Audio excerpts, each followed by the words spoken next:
The war has been waged. It's a hopefulist hot take.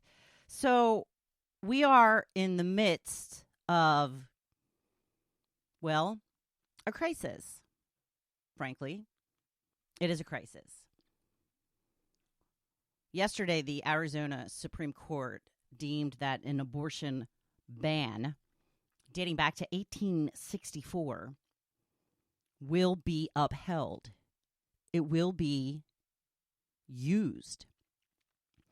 In this abortion ban, not only does it punish a woman, any woman that has an abortion, aside from it being a life-saving measure. And as we have seen in the past, that is a very sketchy area. You know, the politicians are determining, the judges are determining what constitutes a life-saving procedure. Not the ones with the medical licenses, not the ones that went to school for 10 plus years and practiced in residency for however many years. No, they're not allowed to make these decisions because it's up to judges and politicians to make this decision. And not only that, but if a doctor does go ahead and perform a life-saving abortion, something that he deemed life-saving, she deemed life-saving, and the politicians and the judges and the prosecutors don't agree, that doctor goes to jail for 2 to 5 years, according to this abortion ban. This is an abortion ban that Arizona is upholding that was enacted before Arizona was even a state. 1864 is the year. Now, let's talk about the Comstock Act. That was from 1873. So that is the law that they are trying to use to ban mifepristone, which is the abortion pill, which is what 60% of the people who have abortions use to obtain them. It's not an in-medical procedure. It's something that can be done at home. It's something that is safe and effective, and they don't want it. They don't want you to use it. And when I say they, I mean politicians, and specifically Republican politicians. Because now the Comstock Act was bad enough. We're going to go back to this law from 1873 so that women can't obtain abortions. And the original intent of this act was to ban the mailing of birth control pills. And that's next on the chopping block. They will not stop until we are the women of the 1800s. You know, before we could vote, before we could have a bank account, before we had the rights to anything in our life. If you go back to the 1800s, we were the property of our fathers or our husbands. That is it. And this is where we're heading. They will not stop. If they are using laws from the 1800s, where do you think they want us to be? They want us to be in the 1800s, the women of the 1800s. I don't know how much more clear and plain they can be about this. And Joy Reid from MSNBC, who always has such eloquent ways of saying things and is so articulate, merely said this: women of America, war has been waged on you by the Republican Party, whether you like it or not. So you have two choices. You can surrender and go back to being a woman of the 1800s with absolutely no rights. You can't own property. You can't have a bank account. You are not even in charge of yourself. Your father or your husband is in charge of you. And that goes the same for your daughters. And, we might as well just go back to the time when fathers basically auctioned off their daughter to the highest bidder. Whoever could, offer the most money got the daughter to marry. So this is what we're heading towards. I don't know how much more clear it can be. There is a war that has been waged on women, and it has been almost 2 years now that this has been going on. And some people are just noticing it now because they don't get into politics. They don't get into politics.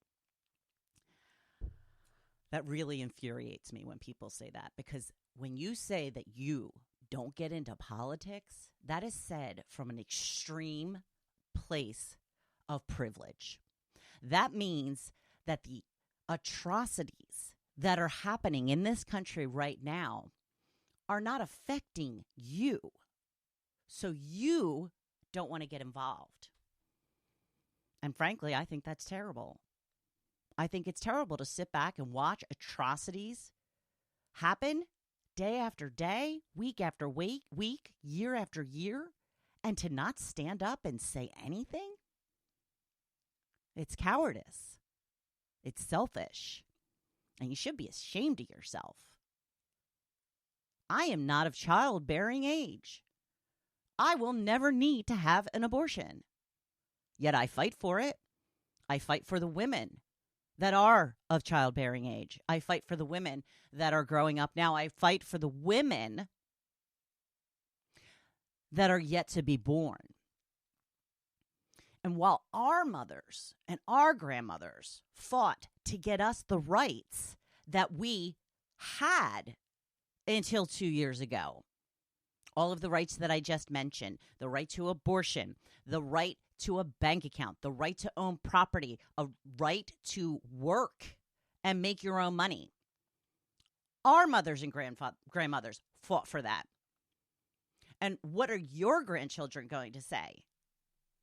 Well, our parents just let them take them away. They just let them go. They didn't even fight it. They just let them take all of our rights away. Is that what you want your legacy to be? Because I sure hope not.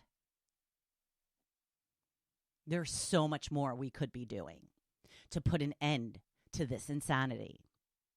There's so much that we could be doing, but nobody wants to do it. Nobody wants to be inconvenienced. Nobody wants to be bothered. I've talked about boycotts.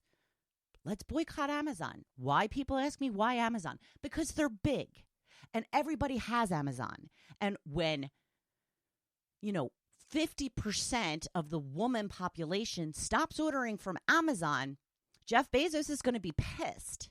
And he's going to make sure that he can help to get what it is that we want. But no, nobody wants to do that. We depend on Amazon too much. We can't be bothered. The people of color in the 1960s boycotted buses. Do you know what that meant for them? That meant they had to walk 2 hours to work. That meant they probably couldn't get to the store like they used to. It meant that they were trapped in their neighborhoods and rarely could get out. And they thought it was worth it. They did it. Could you imagine being in any more inconvenience than not being able to get out of your own neighborhood for any reason? But it was worth it to them. We've become so complacent. And voting is important, but it's not enough. Women need to be out there fighting. Women need to be calling their local politicians and saying, this has got to end. We need to be bombarding these politicians and these judges who are making decisions about our lives and tell them no more. We will not sit by and let you return us to women of the 1800s. That is what we need to do. Yes, we need to vote and vote for the right people, anyone who is not a Republican, because that is exactly who wants to take all of your rights away as a woman. They are all Republicans. There is not one single Democrat that is trying to take your rights away. Not one. But when nobody wants to do anything, we all say, well, I'll just wait to vote. I'll wait to vote. Do you think that women got the right to vote by voting in who would give them the right to vote? I hope you realize the irony of that, because they couldn't vote. So they couldn't just sit and wait for the next election to prove their point, because they didn't have their say.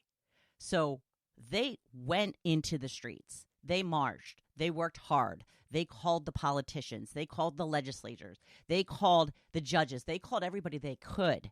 And they made their lives a little bit more difficult until they did what was right. And that was for women to vote. And that's going to be gone soon, too. If you want to just sit back and wait to vote in November, which is 7-8 months from now, it won't be long before we won't even have a chance to do that anymore. They will not stop. Nobody wants this. Nobody wants an abortion ban in this country. Almost 80% of people in this country are in favor of access to abortion. They don't care. Nobody wants this. They are not doing this for the people. They are doing this for the people who give them money for their campaigns and whatever other extortion that there is going on. So, get your girls together. It's time to make a plan.